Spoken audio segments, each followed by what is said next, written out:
6 school children ran away from their school and directly reached an island where they were stranded for 15 months.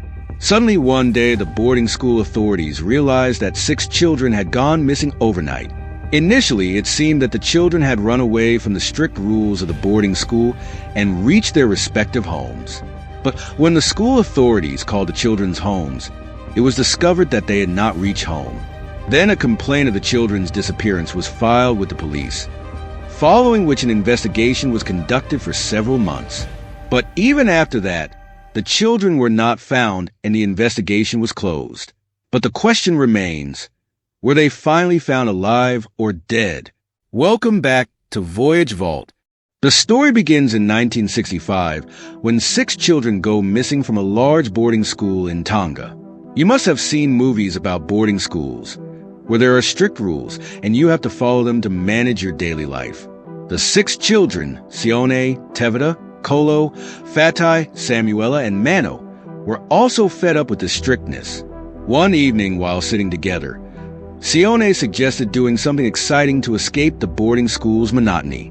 He proposed exploring a new island and having fun. The others asked how they would get permission to leave the school, but Sione revealed his plan.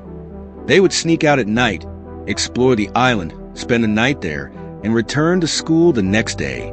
All the children agreed to follow Sione, and they prepared to head to an island called Ada, approximately 100 kilometers southwest of Tonga. However, they were unaware of the challenges this journey would bring. The first major obstacle to reaching the island was figuring out how to get there. They didn't have a boat, and they didn't have enough money to buy one. However, some fishermen moored their boats near the boarding school. The boys hatched a plan to steal one of the fishermen's boats at night, use it to explore the island, and return it by morning. When everyone fell asleep that night, the boys snuck out, took some food and a gas stove, and headed to the boatyard. They stole a boat and set off towards their destination, which was Ada Island. However, there was a major problem. They didn't have a map or compass, and navigating the sea without these tools, especially in the dark, was nearly impossible. After a while, all the boys started feeling sleepy, and one by one they fell asleep. Before proceeding, let me inform you that the sea is not calm at night. Huge waves rise high into the air, and the sea is turbulent. After a while, a massive wave crashed into their boat, waking up all the boys. Initially they panicked, but then they tried to regain control of the boat and reach their destination. However, due to the waves, they had no idea where they were headed.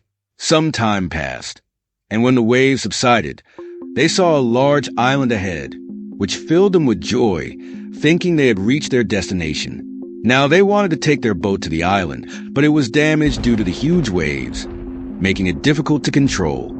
All the friends started paddling with their hands, and eventually their boat reached the island.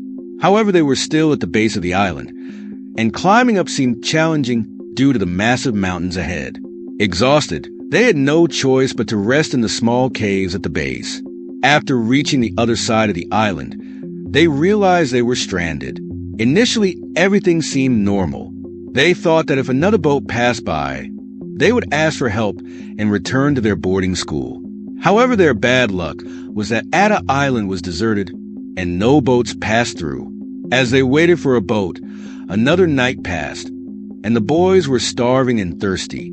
Normally, a person can survive without food for 4 to 5 days, but without water, the body can die within 3 days. The biggest problem was that there was no clean drinking water on the entire island, and the boys' lives were at risk due to dehydration. One of the boys got up and went to a nearby bird's nest, took an egg and drank it. Drinking eggs quenched their thirst, but they still hadn't found food. So they started eating raw birds, as the gas stove they took from the boarding school had fallen into the water that night. Now their only option was to eat raw birds. Imagine how difficult it must have been for these children to eat raw meat. Some boys were vomiting because of eating raw flesh, but they had no choice. Days passed, and the boys survived on the island by eating birds and drinking eggs, hoping that one day a ship or boat would pass by and they would return home. But this thought remained a mere imagination, as no one had passed through, and they were trapped on the island. As time passed, The boys had spent several months on the island. Unfortunately, not a single ship or boat had passed by yet. The boys had accepted that they might never return home and would have to spend the rest of their lives on the island. On the other side in Tonga, their parents had also lost hope, accepting that their children would never return. The Tongan police had closed their investigation. The boys were struggling to survive on the island. One day, Stephen and Luke were hunting birds together. Luke caught 2, but Stephen hadn't caught any. Luke suggested heading back. But Stephen spotted a large bird and, while trying to catch it, fell from the island and injured himself. Fortunately, his life was spared, but his leg broke. Later, all the boys collectively lifted Stephen and brought him back up, but they had no medicine or resources to treat his pain or injury. Stephen, whose leg was broken from the fall, was writhing in pain for many days. One of the boys used his intellect and, with the help of wood and leaves, bandaged Stephen's leg. After several days, Stephen's leg healed. After some time, the boys learned to start a fire, which was extremely essential for them. Having eaten raw meat for months, they began cooking it. The fire helped them in another significant way. Previously, one boy had to sit on top of the mountain to watch for passing ships. Now the continuous fire made them visible to distant ships.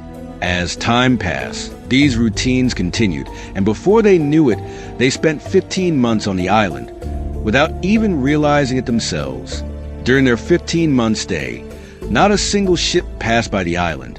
Despite this, the boys made significant developments, utilizing leaves and wood to build a hut, and learning to collect rainwater using leaves. They even discovered birds and found some knives. Although the island had become their home, the boys still longed to return to their families. One day, Stephen spotted a ship in the distance. He waved leaves and shouted for help. On board the ship was a sailor named Peter. Initially, Peter noticed the smoke from the boys' fire and sailed towards it. Using his binoculars, he saw Stephen waving for help. Peter first thought Stephen might be a local islander due to his makeshift clothing, which resembled that of a castaway. However, upon closer inspection, Peter realized Stephen was signaling distress. Peter quickly changed course and headed towards the island. As he approached, he saw the other boys, equally eager to be rescued. The boys' emotions overflowed as Peter anchored his ship and took them aboard. As they sailed away from the island, the boys reflected on their incredible journey. After 15 long months, they were going home. Peter shared the incredible story with the media, and soon all news channels were buzzing with the tale of the 6 boys. Their story went viral, and people worldwide learned about their arduous journey. A major film was produced based on the boys' experience, and Peter received compensation for sharing the story with the world. Now I'd like to ask, if you were in the boys' shoes and stranded on the island for 15 months, how would you survive and eventually return home? Please share your thoughts in the comments.